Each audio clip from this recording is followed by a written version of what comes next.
Hey everyone, welcome back to the podcast. This is episode number 3, and this is my amazing daughter Braylee. And this is my amazing mom Kayli. Hope you guys are having a good day. We're having a spicy day today, Braylee and I. We're feeling a little spicy towards each other. I just think there's a lot going on. Yeah, it's been a long, stressful week, I feel like. It has been. You know, we started the week with like the birth certificate stuff. Yeah. And when I got home, I thought, I want to enjoy the rest of this week getting ready to go on the cruise. I'm just going to enjoy it. I'm going to make sure it's not stressful, and, you know, we're just going to get ready. Well, I realized that I just haven't been doing anything. So now we're leaving tomorrow, and there is so much to do. Yeah. So just tired because I work in the mornings and then I go to school, and now we're filming the podcast, so I feel tired today. Exhausting. My life's so hard. Exhausting. I always think like school's so long, but I literally have 2 classes. Yeah. And I can barely make it through them. So. Yeah. Well, you're lucky you only have 2. Yeah. Imagine a full day. But Braylee does work in the mornings until lunchtime. She has lunch and then goes to school, which is very cool that you can do. It's like nice. A release, right? Yeah. Yeah, I get credits for working, so it's pretty awesome. That's very cool. Yeah, so we're getting ready to go on the cruise. So we're filming this a little earlier than we have been with the other podcasts. And then I'm going to hopefully have it all ready to go and scheduled, and it will be up on Wednesday. Can you schedule it like here? Like to go up on? Yeah, well, I'll probably edit this on our flight. Oh, yeah. And because then we don't have service, I don't think, on the boat. Yeah, well, I think you can pay for internet. I don't know if we will. I think everyone's kind of looking forward to a break from our laptops and social media. And speaking of social media, that is today's topic. Ooh. Nobody's really mentioned this in the comments, which I'm surprised about. Yeah. Have you seen it? Mm-mm. But it is something that I recently texted Braylee about. I sent her a text after I was on Facebook, and a mom had asked about Snapchat and if everyone thought that it was appropriate or inappropriate, or if it would be okay if their child had Snapchat. And I can't remember how old. It was a teenager. So I was curious to see what everyone thought, because I talk to my kids a lot about social media, and I think that, you know, doing social media for so long, we have a little bit of a different relationship with it. Yeah, I feel like it's just part of our everyday life, so it doesn't really feel weird. And I don't know. I feel like some of my parents have like old parents, so they don't really understand social media. Some of your friends. Did I say some of my parents? Uh-huh. I have lots of also, parents. Yeah. Some of my friends have like older parents, so they think all social media is a bad rap, kind of, but I don't think you guys do, so I never really understand when parents are like that. Well, all of the parents that were responding were around my age. Mm-hmm. So. Because you're the old parent. I'm just kidding. No, I'm not. I will be. When I was reading the responses, and most of them were like, absolutely no, worst app ever. It is dangerous. It's bad. Don't let them have it. Absolutely not. My child will never have Snapchat. And I don't know. I guess I was just like, oh shoot. Am I a bad parent? I don't know. Because I allow you to have Snapchat. Mm-hmm. I remember years ago when Snapchat was new, it was like the send nudes app. Yeah. And that's what everyone thought of it as. And that is scary. I don't want my kids doing that, because I've never had Snapchat. Mm-hmm. But you can send a photo and it just disappears in 3 seconds. Yeah. I think that Snapchat has like gotten a bad name for itself. I don't really know what it was like when it first came out because I was little. But yeah, I did hear that it was like the sexting app. But I think it's just like the most common way to communicate now. Like, I talk to all my friends through Snapchat. I don't even text most of them.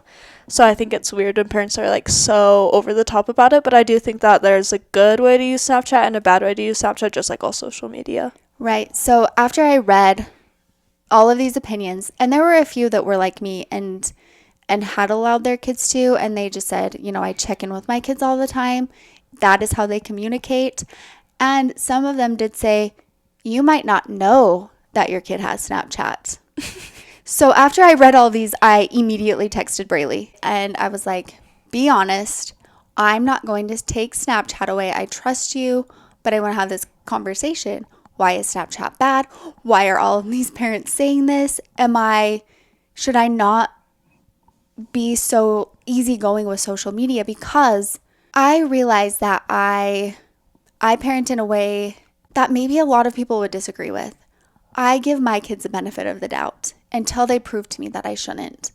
And I can see why some parents don't do that. I think because my kids have always been open and honest with me, that has worked for us. I can see that it might not work for some kids. And you'll have to give me your opinion on that too. But that has just always felt like my approach. Yeah. Well, and I think with the whole text, it's so easy as a kid to, like, put up this wall because you don't want to get in trouble, you know? I'm going to fix my mic because I think it is too close to my face a little bit. But I do think that it is easy to be like, oh my gosh, like, I have to make this look like the best app ever. It's not bad at all. But I'm also 18, so I wasn't, like, that worried that she's going to take it away. So I think I was pretty honest. I think that wasn't the Facebook post like saying that it's a good sex trafficking app or something? Yeah, like sex trafficking, which I was like, oh no, what have I done?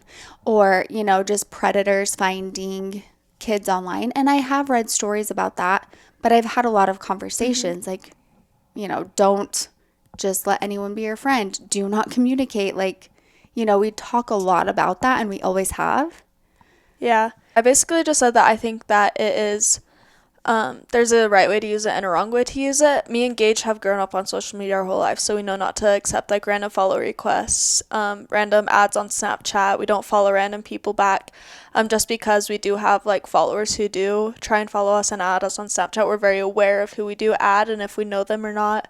I don't even have people on Snapchat that are like friends of friends. Like I just have my close friends because I'm kind of a private person. I've grown up to become a private person. And I think that is like something you should be very aware of your kids' Snapchat, just to make sure that they're not adding a bunch of random people. I did have an old friend and she used to have Snapchat and she added some random person onto it and they sent her nudes and it was like this old guy, which is so terrible and traumatizing. So I do see where parents are coming from and they're like, this is a bad app, keep your kids away from it. But what I've learned throughout being a teenager and like looking at my friends' experiences is I'm a lot less sneaky. Well, I used to be sneaky. We can get to that. But now, like in my high school, I've been a lot less sneaky than my other friends because I do feel like you have that trust. We have that trust together and that I can come to you and I don't feel like I have to hide things from you. Where these kids who don't feel like they have that relationship with their parents feel like they're always hiding their phones, they're always deleting text messages, they're adding random people and then hiding it.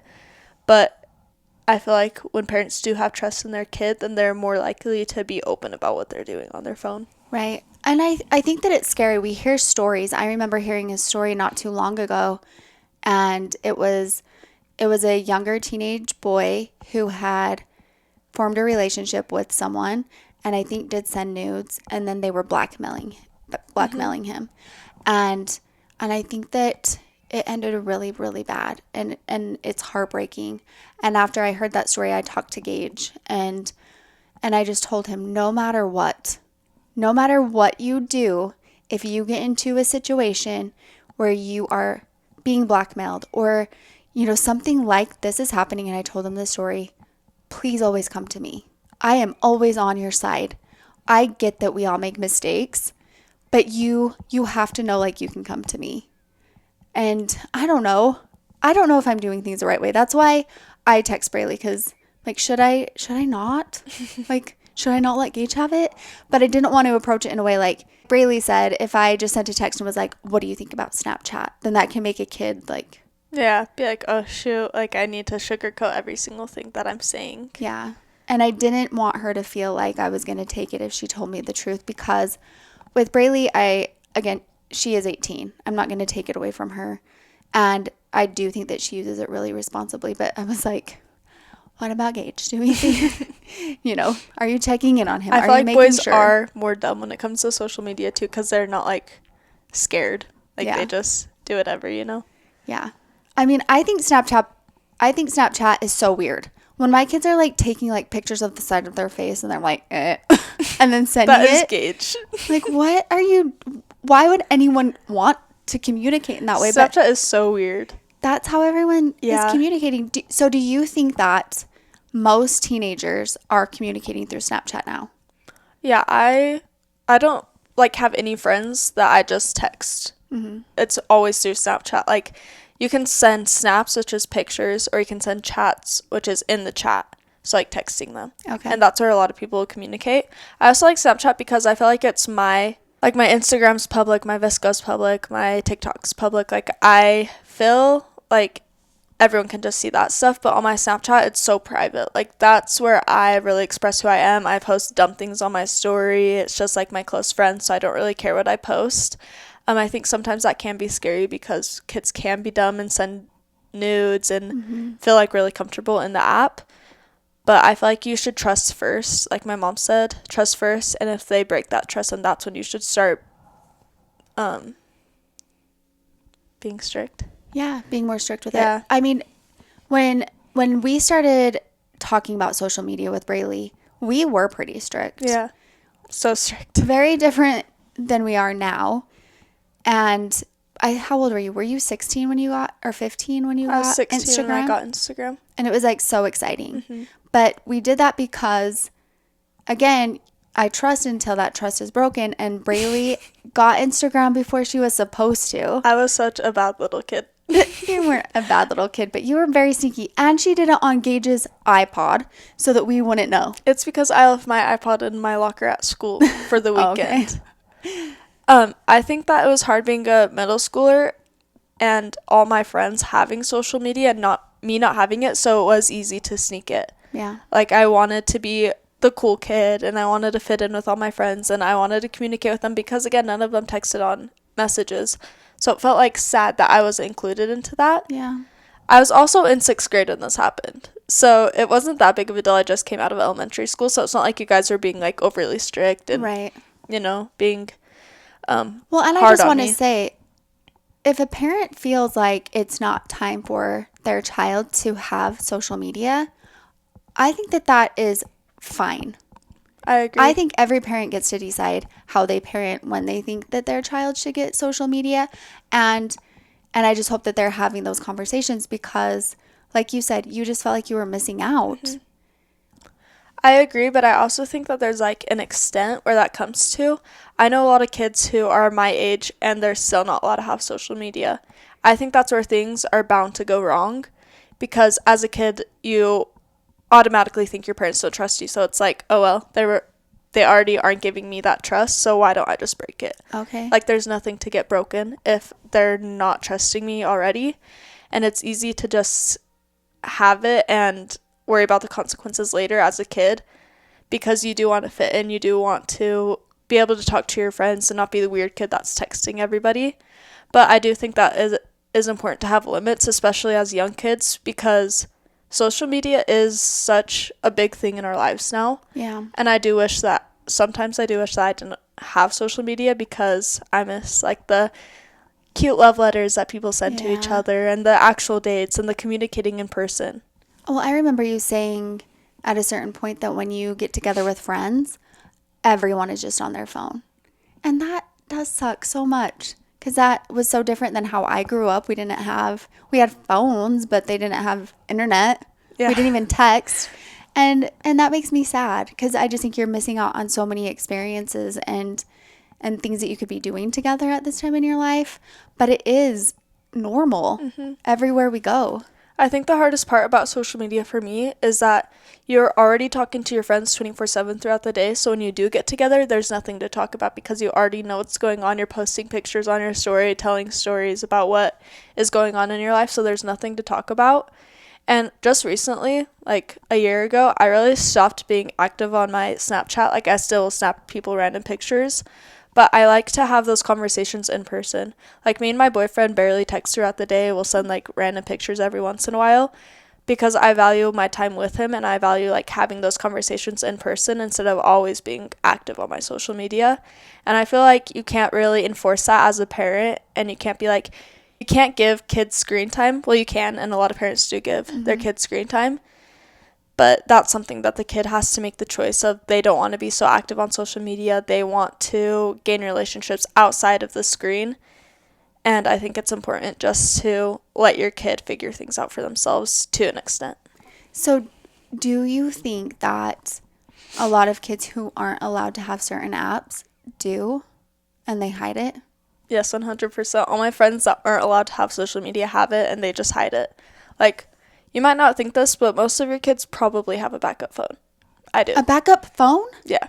What does that mean? Like, so I used to get grounded a lot from my phone, and so I would have my iPod Okay. to, like, get on my social medias and, like, text my friends. But a lot of kids who aren't allowed to have social media, and a lot of their parents have, like, passwords on their phones and, like, screen time, and they can see what their kids are doing on their phones. So they'll have backup phones and have those apps, and I think that's where things get dangerous. Oh my gosh, Bailey, that is scary. Did you want to hold hands? No, I was just like, you. I mean, I don't No, really anymore. I always figured that there was a way that you were still communicating. When my friends would just show up at the door. Well, you have a laptop, you have an Apple Watch. Like, I figured there's a way that you're communicating, but you still hated getting your phone taken away. Because So, I did have to all go I into could do. public without anything, which sucked really bad. Right. I would be, like, calling my friends on my Apple Watch trying to get them to come, like, to lunch with me. I'm like, are you guys here yet? Which sucked. But I just feel like I am not a very big believer in taking away kids' phones at all. That's the only thing that works. But I don't, like, I think that is so awful because you're taking away I a think it kid's is way so to communicate. awful when you disobey. I think so too, but I think there's other things. This is what I hate about parents sometimes. About to throw you under the bus. I hate when you, like, don't do chores and they're like, all right, give me your phone. Even though your chores had nothing to do with your phone. Like, if you're like, if you don't do your chores, then you should have to do more chores. But what And if you don't, kick them out of the house because they're not cleaning up your house. That's it. Out of here. No, here's the thing, though. Okay, you're in trouble for not doing your chores. Here are more chores. You're not going to do those either. Yeah, you're right. But if I take your phone away, you're going to do your chore. So, nice try. Nice try, Braylee. Okay, people have phones. People have a backup phone with secret social media accounts. Okay, you have an Instagram that is public. I've also heard that kids have their, like, Instagram account and then they have secret Instagram accounts. I've never heard of someone, like, having a secret Instagram account being, like, bad on it, but a lot of people have, like, spam accounts, so it'll be, like, if I don't have one, but because I can't remember so many Instagram passwords, mostly, but if I had one, it'd be, like, Braylee K spam, and it would just be it would be private, only my friends would follow it, and that's where I could post, like, dumb stuff. And then you would just, like, block your parents? Or, like, block people? No, you would just be private, so you wouldn't accept them. I would never block you. No, okay. But No, I I'm saying think that in some general. kids would, probably. I'm not saying you. I'm just saying, like, in general. Yeah. Plus, you took a size, so I feel like, have you blocked me from things? No. I definitely had you blocked when I had Instagram and I wasn't supposed to. For sure. I mean, fair. And that one I was get it. definitely private. So I guess, yeah, I had a secret Instagram account that only my friends followed and you were blocked. Yeah, okay. But I'm saying, like, parents will say you're allowed to have social media, but they have expectations. And people want to do different things or maybe follow other accounts or I've heard a lot about when, like, parents are also logged into your Instagram account and, like, you want to, like, DM your friends and you don't want your parents to see because Like that is going kind through of your weird. DMs? You'll get a secret Instagram account and DM your friends through that. I have heard of that happening. I don't think I've ever done it, but I have heard of it happening. Like, I understand the need to have privacy as a child. Like, I genuinely do. But when do you think that you can give a child too much privacy and then they are just going to go wild and get themselves into trouble, even if they have a similar relationship with their parents, they communicate really well, they have their parents' trust, but they're still going to get into trouble because kids are kids. We all do dumb things. We all make mistakes. All humans do. it worries me sometimes that I do trust you guys so much. Is there a point when that is a bad thing for a parent to have that much trust? I think that that's a hard thing about social media and phones, and also just in general, like a parent and kid relationship, because parents can only do so much in a kid's life. Like, you can only control my social media so much, and you can only like set these expectations, and I get to choose if I follow them. Right. I think that's hard advice to give a parent, because like, obviously you're going to want to have control in your kid's life. You're going to want to shield them from making these mistakes and getting hurt.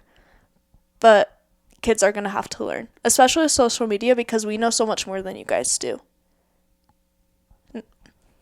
I mean, yes, absolutely. I didn't have any social media before we started YouTube. Yeah, but that's like all of our life has been. Yeah. And so I think that you should trust your kid, and you should be somebody that your kid feels that they can go to if they do end up getting themselves in a bad situation. But there is only so much you can do. Yeah. I think it's important that you try, especially at the beginning of them getting a phone and getting social media, to set limits and then start giving more and more and more. But I'm thankful that I just got a phone first, and I got to text people on it and be the weird kid and have no social media, because my dad did tell me that he could see my screen no matter what I was doing. So I definitely didn't get social media on my phone, because I was terrified. I was like, he can see every app I'm downloading. But I think it's important to be like, all right, here's a phone. You can text your friends, no random numbers, your parents. That's it. Yeah. And then you can get Instagram, and then you can get TikTok eventually, and then you can get Snapchat. But I think that you should set limits for your kids, because no one should get everything at once, because social media is heavy. Yeah. And social media is sad.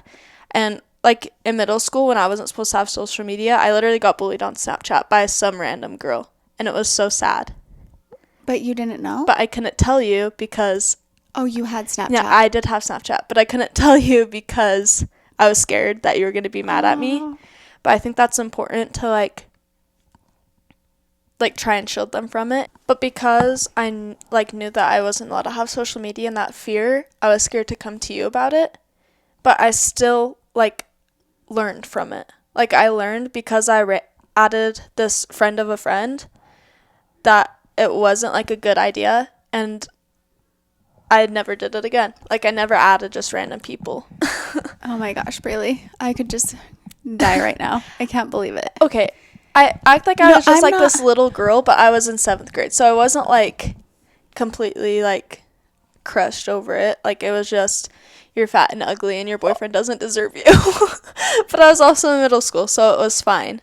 It wasn't. That's the thing that is so hard about parenting with social media, is that above all else, parents want to protect their kids, and it is scary, and it is hard. It is hard to know, yes, you want your kid to fit in. Is your kid going to make the right choices?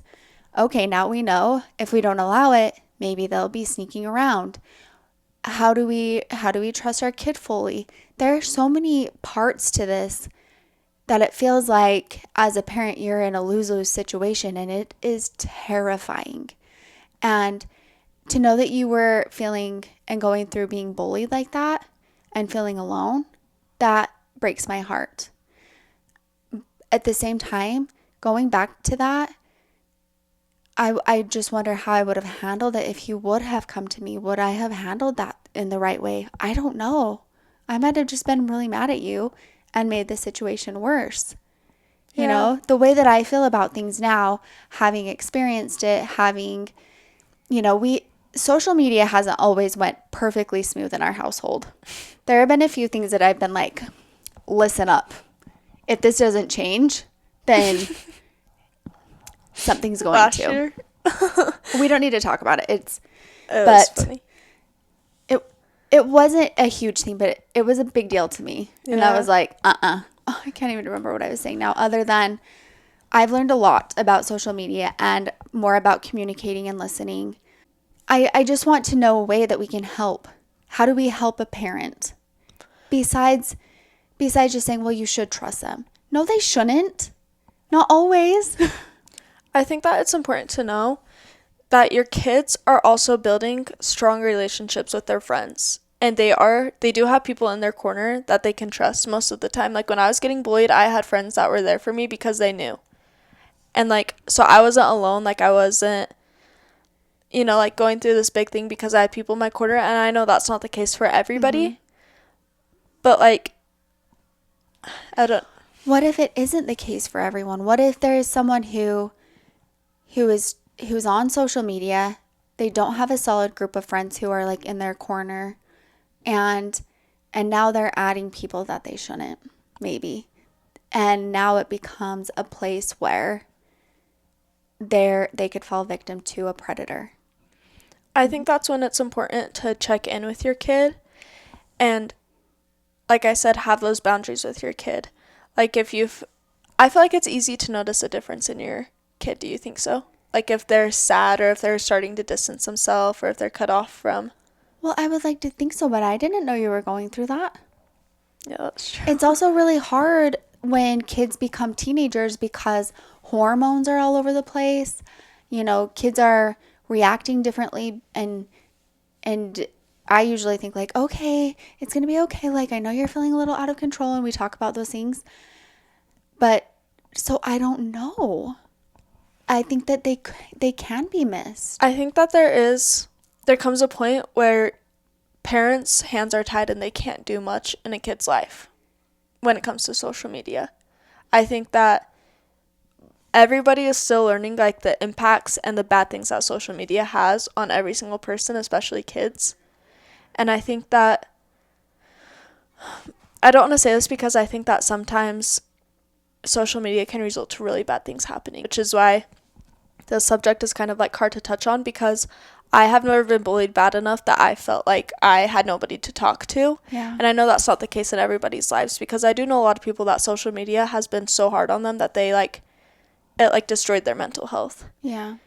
And so that's why I think it is important to have boundaries, but also check in with your kid and try and be understanding.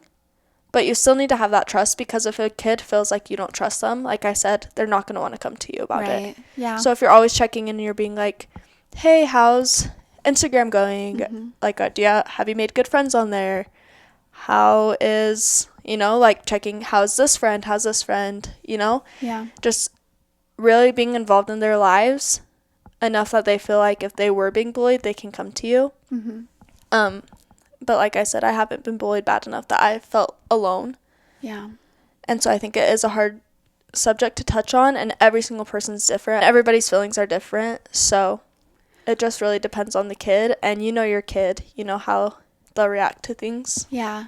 And maybe to that point, if you have given your child a phone or an iPod or some way that they may be able to download any social media app, that you try to pay more attention to those differences. Mm-hmm. And, I think as a mom, I try to be understanding when my kids are being moody as teenagers.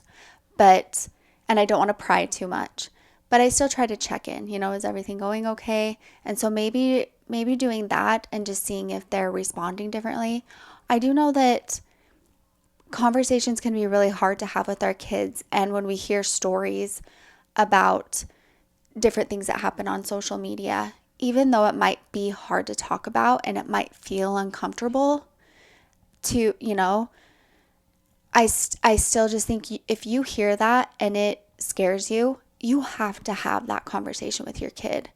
When I heard that story and I talked to Gage, I couldn't wait to talk to him, because I was like, he has to know, and you have to know. Mm-hmm. Everyone has to know that you might mess up and send a nude, and that sucks. And I don't want you to. And they might be using it against you, but I am still going to be here for you. It is not worth thinking that there is no solution. There's always a solution. And I think as parents, that is our responsibility. As a parent who allows your child to have social media, that also comes with, responsibilities on our part. Yeah, I think that is a really important thing to discuss, is every single thing that can happen in social media. Discuss if a random person adds you, what you should do. If you're getting bullied, what's the best way to go about it? And the conversations that you're going to have after you are being bullied. it's important to talk first, and even if it never happens in a kid's life, if Gage never sends a nude, it's important that he knows what he can do if that does happen. I think that is a good point, that parents are responsible for having those conversations with their kids. Yeah. I mean, I think I told Gage when I started that conversation, I don't think you will. I don't, I don't know. But maybe you meet a girl who you think is this great girl, and she's not who she says she is. Mm-hmm. You have to know you can come to me and I will help you find a solution. I don't know. It's so scary. And I thought that I kind of knew what to say about this topic until we started talking about it. And now I'm like, help. I know. I think that it doesn't really go along with social media, but it does go along with phones.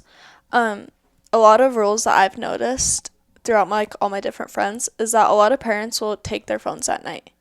Oh, yeah. And I think that is one of, obviously all parents feel differently, but I think that can be a really crucial part in a kid's life, is them not having resources at nighttime. I've seen TikToks about this, that if you take away a kid's phone and they're struggling with mental health and they don't have anybody to talk to. And I do think it is important to have limits, and like I said, and you don't want your kid to be up on their phone all night, and you don't want them to, I don't know what it is about parents, but they think that as soon as it's dark outside, bad things are going to happen.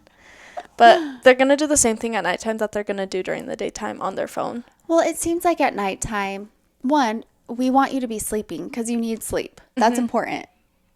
But also, there's more downtime. You're more bored. You might look up things that you shouldn't be looking up, or you have more privacy because we're going to think you're sleeping. So you have more privacy to be doing things that maybe you shouldn't be doing on your phone. Yeah, I just know that especially during COVID, night times are the times that I felt the saddest because there is nobody awake in your house. It is quiet. You are alone. You're left with your thoughts. And those are the times of the day that I felt the most alone. And I'm so thankful that I had my friends that I did during that time, because I would FaceTime them at nighttime and I would feel okay. I wasn't left alone with those bad thoughts. I could Snapchat my friends and I knew that they were there for me, and I could, like I said, FaceTime them and have a good conversation, get my mind off of things. Yeah. I think that is important, that you give your kid the benefit of the doubt when it comes to phones at night. And I think that also builds responsibility. If you're on your phone all night and the next morning you're tired, that's on you. It's not up to your parents. I will say that we were feeling like we should take phones at night. And Braylee did come to me and she explained this. Of course, I listened and I understood where she was coming from. So I think that is an important thing to do as a kid. If a child is feeling that way, if you're feeling that way, communicate that with your parent. I don't think you can ever over communicate, and it might feel uncomfortable, but do it anyway, because I knew what you were saying. So I was like, oh, okay, I get that. It's also the only time of the day that there's nothing going on in your friends' lives. There's school and there's work and there's sports and there's extracurricular activities, and that's the one time of that's your time. Yeah. Nighttime is your time to spend doing basically whatever you want, I feel like. Okay. And I think that is a big topic that parents and kids will disagree with, is phones at nighttime. But absolutely. Well, I mean, exactly what I was saying. We just don't want you to get into trouble because you're bored and you're like, no one's coming in my room looking up things. But I mean, it's true. It's so hard. Gosh dang. Now I'm feeling more stressed. I feel like I need more solutions and help with this topic. I am really grateful that you're being honest, and I think that it will be helpful. I wish that I was more prepared. I thought I was prepared. I don't know if I've been helpful in any way. I think hearing from you is so important. I just don't know. As much as parents don't want social media to be a thing, it is a thing. We're in 2023. Technology and social media is such a big part in everybody's lives. As much as I wish that it wasn't a thing, and I wish that love letters and going on actual dates and not dating through a dating app wasn't a thing, it is. And so it's important to understand your kid. understand that social media is going to be in their lives. Social media will probably be in their future, and robots might take over our entire lives. But it's happening, and it's happening faster than all of us know. So have those conversations with your kids. Understand where they're coming from. But kids, you also need to understand where your parents are coming from. Yeah, that's very true. And I think that, like I said, more than anything, to know that your parents are approaching this with love. It might not feel, sound, or look like love because it might be... It's scary. Because there is fear associated with that. You love your kids so much that it scares you. And these things are scary, and not knowing that your kid is safe is the most terrifying thing in the world. And so be understanding of that. I think kids need to realize that also, if your parents are always like on you about something, and they're always having those conversations, and they're always coming into your room to check up on you, know that they care. Like, I know it can be annoying as a teenager, especially when you're in like the 13, 14 age. For some reason, parents are so annoying during that time of your life.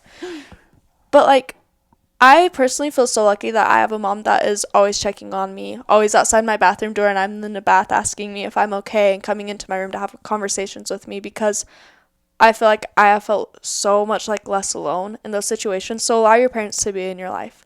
Allow your parents to have those conversations, and just allow your parents to care about you, because that's so important. And I also think, as a parent, something that is hard sometimes, even sitting here listening to Braylee say, you know, I felt less alone because I could FaceTime my friends. And for me, I'm like, well, why didn't you come to me? I think remembering that kids need relationships outside of you, and that is going to help them feel less alone, even though you're doing everything in your power to make them feel like they're not alone. They still need that. They still need those relationships, and it doesn't take away from your relationship with them, but it is an important part of their life. So when you think that, you know, they want to do these things so they build a better relationship, that's not true. When you think it's so silly that you think you need Snapchat so that you can communicate with your friends like they are, you can text them, because I've said that before too. Why can't you just text? That doesn't make sense to me.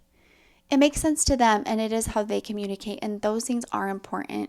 So have these conversations before you just shut something down. And if you decide that it's not right, then that's okay too. But you better be looking for that backup phone. I'm oh just my kidding. gosh. A lot of kids probably don't. It's probably an Idaho thing, to be honest. That's not true. I guarantee it's happening everywhere, and I guarantee that it's a lot worse. I feel like sometimes. I just exposed like all my teenage kids. I'm sorry. Like all my friends. Let me write down their names. Yeah. Literally. But also, like, be your kid's best friend. I know that it's hard because you are supposed to be the person that are laying down the ground rules, and you're supposed to be the one that's disciplining them, you know, and being hard on them. But like, when my mom's gone, I FaceTime her all the time, and I'm always texting her and like checking up on her. And that's so important to have that relationship with your kids, especially with social media, because there's so much going on social media. Yeah. Like body image issues, bullying, hate, rude comments, calling women cows. You know what? That is really important too, because you know, I don't worry about Braylee's confidence or her self-esteem, because I feel like she is very confident. I feel like I see Braylee as someone that I wish that I could be. I wish so badly I could have been you at your age. That doesn't mean that social media isn't affecting her. It's impossible, and I think parents and children, it's affecting all of us to see images of someone's perfect life, perfect body, perfect Their this or silky that. smooth skin. Yeah, it affects all of us. So no matter what. Jeez, they're really wanting to interrupt our podcast. Hello. Maybe this isn't the room to film in, but it's finally spring here in Idaho. Everyone is out and about. It's finally Everyone's spring. out and about, just doing whatever they're doing, riding motorcycles. But I think no matter what, check in with your child, because they might seem like they are A-okay, but they might be, you know, sitting on Instagram thinking, why can't I look like her? Why can't I have a life like that? Why can't I be doing these things? And I think that is something that we should probably make like a separate podcast episode about, is body image, what social media, the impact that it has, the impact that like girls are facing now from all the different resources that they have. Yeah. So let us know if you want that. Yeah, that's true. There's a lot that we could talk about. Because I think that's something that a lot of kids and moms struggle with, seeing eye to eye. When really it can just be like, I understand. Mm-hmm. Because of course when Braylee's like, I would love to look like this girl, I'm like, what? You are so beautiful, you know, and I want to tell her like how great she is, but also I do that too. So instead of just saying like, absolutely not, you are perfect the way that you are, saying like, I understand what that feels like. Going along with that also, I've seen a lot in the comments, people asking if I would ever talk about my struggles with body image. And it's something that Braylee and I have always talked about. I feel very passionate about it. I feel like I want to do it the right way. That's something that has held me back from continuing that series, because I just don't ever want to be a trigger. Mm-hmm. I don't ever want to say the wrong things, but it is definitely something that I think would be a great conversation to have, because we've talked about it a lot, but I don't know how it has affected you. I know the things that I've tried. I don't know, how it has felt to be a child of someone who struggled. I think going along with that, it is hard to like say the right thing on social media, because everyone is entitled to their own opinions and things that do affect everybody the wrong way. And it is scary. Yeah. Yeah. I like didn't you say the last time at the end, like, we're all just trying our best. Yeah. I saw someone say we're all just imperfect people living in an imperfect world. Yeah. Which is true. It is very true. Very true, but we're trying. And, we're hoping that we can build a connection with you and make everyone watching feel less alone, because I think I really think that that's so important to just know. We have a question for you guys. Do you guys like the short and sweet intros? Or do you like the long intros when we tell you about every single thing that's happening in our life? Oh my gosh, Braylee. We just got in an argument about this, because we both feel... I'm the type of person that I like to just get to the point of a conversation. Yeah. And... do they say like type A? Have you heard about stuff like that? I don't know what type it is, but... Braylee's one type. I'm a different type. I listen to true crime podcasts, and my favorite thing about my favorite podcast is listening to their intro, and they talk about what's going on in life, and they talk about what books they like reading and what TV shows they're watching. I think that's my favorite part. You like go with the flow with things. Like at the store yesterday, you just like go with the flow, and you're like getting your stuff, and you're making sure everything's right. And I'm like, go, hurry, let's get everything done. Don't you think? Yes. And it's just... we're very different in that way. Yeah. I mean, to me, I'm like, yeah, let's like just chit chat and like talk about what's going on, and like maybe we could share our favorite things that we're like reading or watching. And Braylee's like, anything by Clean Hoover. Absolutely not. And I don't know if I'm like a big fan of her books anymore. Anyway. Yeah. And Braylee was like, well, I would never listen to an intro like that. And I was like, well, you can fast forward. There's the option. So let us know. Yeah, let us know. In conclusion, when it comes to social media, nobody knows what they're doing. But make sure to have those conversations. That's the most important part about anything in a kid's life, is to make sure to have those conversations and root for your kid. Root and trust them, and just hope that they're doing what they're supposed to, but keep in touch with them. I would really like to revisit this topic at some point. I would really love to hear your thoughts and opinions in the comments, because I know that this is such a bigger conversation. And I think that you sharing any experiences that you've had is only going to benefit this topic. Like maybe like wrestling over an iPod. Come on. We did. We wrestled. We were rolling around on a bed. I was trying to get the iPod out of her hand, and I remember thinking, this is the lowest point in my life right now, as I'm just trying to pry an iPhone out of my child's hand. Like, I was like, what? Oh, great. How did I get here? I don't know, like, why in that situation I thought I was going to get away with it. I was like, just hide it. It was so crazy. And then it wasn't even like, it's not like I was doing bad things. I literally just had an Instagram account. Yeah, so I know. You live and you learn. And it's a bigger conversation. We need your advice, because clearly we've handled things the right way. Let us know what you think. Yep. Any other topics that you would like to talk about, we would love to hear. Everyone have an amazing spring break. Be so safe. Oh, yeah. We'll make smart choices. Sailing away. Don't add random people on Snapchat. Do not. Even if they're super hot on the beach, don't add them. they're not going to be in real life. Don't trust their photos, right? Yeah, that's true. Very true. Okay. Thanks for watching, guys. We'll see you next time. Bye.